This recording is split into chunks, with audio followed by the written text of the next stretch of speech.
राधा स्वामी दयाल की दया, राधा स्वामी सहाय, राधा स्वामी। सभी सत्संग प्रेमियों, भगवत प्रेमियों को मेरा प्यार, आशीर्वाद। और इसी प्यार आशीर्वाद के साथ सभी को स्मरण कराया जा रहा है कि हमें हमेशा अपने कार्य को करते हुए मालिक की याद में लीन रहना चाहिए। ऐसा करने से एक तो हम जो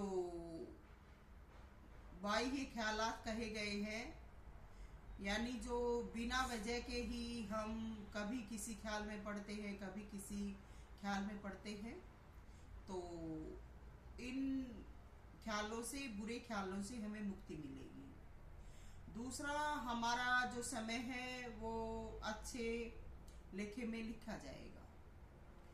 तो हमें हमेशा अपने जीवन को, कर्म को देखते हुए मालिक की याद में अपना समय बिताना चाहिए। चाहे वो हमारा समय किसी सत्संग वार्ता को सुनने में लगता है, चाहे समम के एकांत में ध्यान मनन में लगता है, चाहे किसी को अच्छा सिखाने बताने में लगता है। लेकिन हमारा जो मेन मकसद है वो हमेशा मालिक की याद में रहने का है। अपने दैनिक जीवन के जो कार्य हैं साथ साथ उनको भी करें, और उनको करने निपटाने के बाद जो समय बचता है वो हमें मालिक की याद में लगाना चाहिए। कुछ है कि इंसान कह देते हैं कि हमें तो अभी हमारे बाल बच्चों की पढ़ाई लिखाई करवानी है, उनकी ब्याह शादी करवाना है, और अभी हमारी जिम्मेवारियां बहुत पड़ी हैं। मगर हम कहते हैं जो मालिक के प्रेमी हैं, भगत हैं, या जिन्होंने मालिक के बारे में, इस राह के, जीवन राह के बारे में कुछ जाना है, वो कहते हैं क्या आपका लेखा लिखा हुआ आपके पास है कि इतना आप कर पाएंगे, या जिनके लिए आप जैसा करना चाहते हैं उनको वैसा बना पाएंगे? क्या ये सब कुछ आपके हाथ में है? तो जब हमारे हाथ में ये सब कुछ नहीं है तो हमें जो भी मालिक के जो भगत हैं, जो प्रेमी हैं, जिनको हम गुरु कहते हैं, सदगुरु कहते हैं, उनके बताए अनुसार करना चाहिए। नहीं तो हमारा जीवन का जो समय है वो ऐसे ही निकल जाता है और बाद में हमारे पास कुछ भी नहीं बचता। जीवन हमारा चाहे सुख से बीते चाहे दुख से बीते, ये कोई बात नहीं है, मगर सुख दुख पाकर भी जीवन को जीना और अपने जीवन को अच्छे लेखे में लगाना ही जीवन है।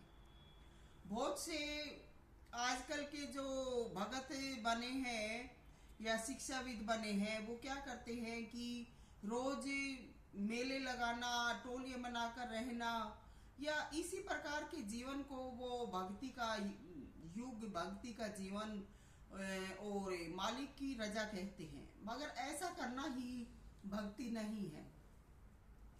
भक्ति इंसान अकेला ही कर सकता है, क्योंकि सर्व कार्यों को करते हुए एकांत मनन करना ही भक्ति करने का गुण है। तो आज सभी को इस संदेश की जरूरत है कि सभी मालिक के बारे में जाने, जीवन को भी पहचाने और जीवन के हर कार्य को करते हुए चले। वैसे आजकल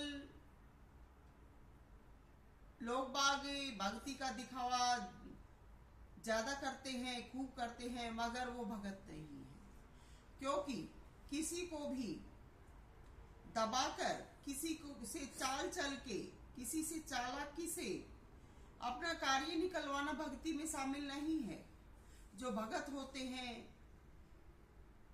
वो बिल्कुल ही निस्वार्थ, निष्काम, निष्काम और बिल्कुल ही साफ आत्मा के होते हैं।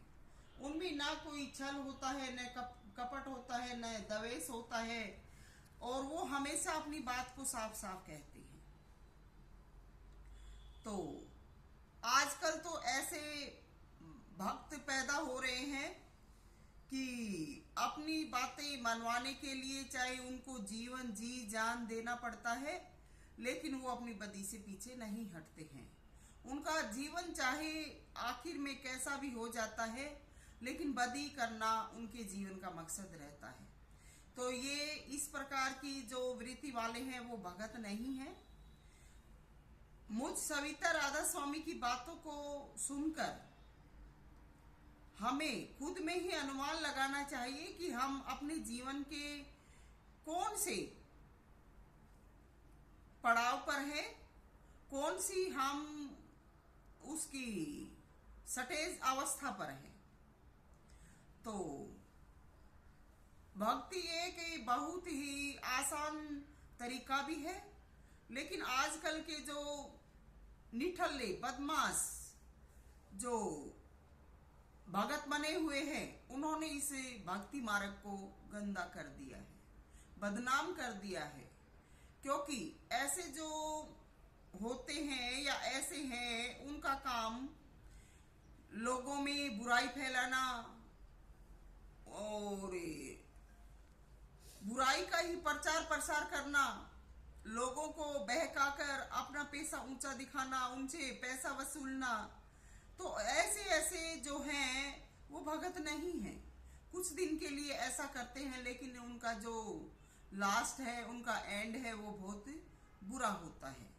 और ऐसे ऐसे हमने अपनी आंखों से देखे हैं, हम दिन रात देख भी रहे हैं।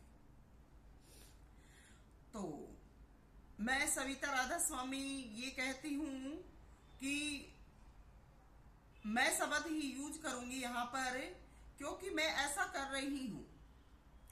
मैं ये कहती हूँ कि मैं दोनों ही जीवन जी रही हूँ।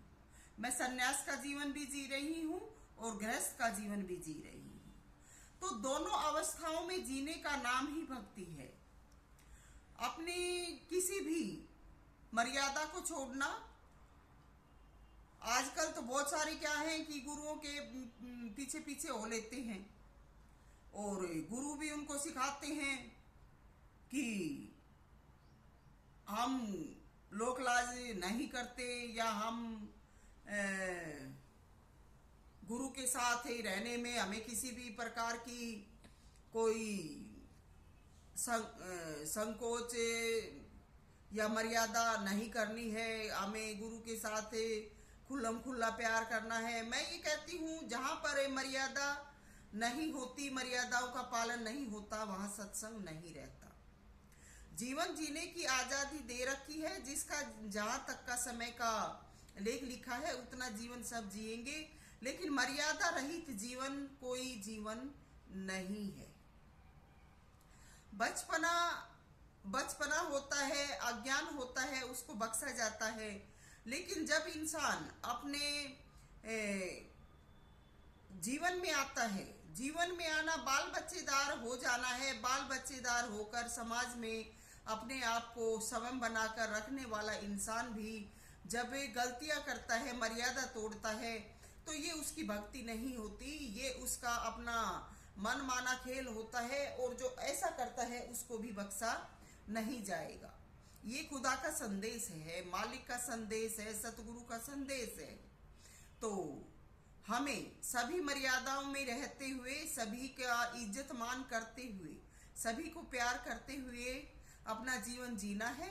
सभी के साथ अच्छा व्यवहार करें, जिस तरह से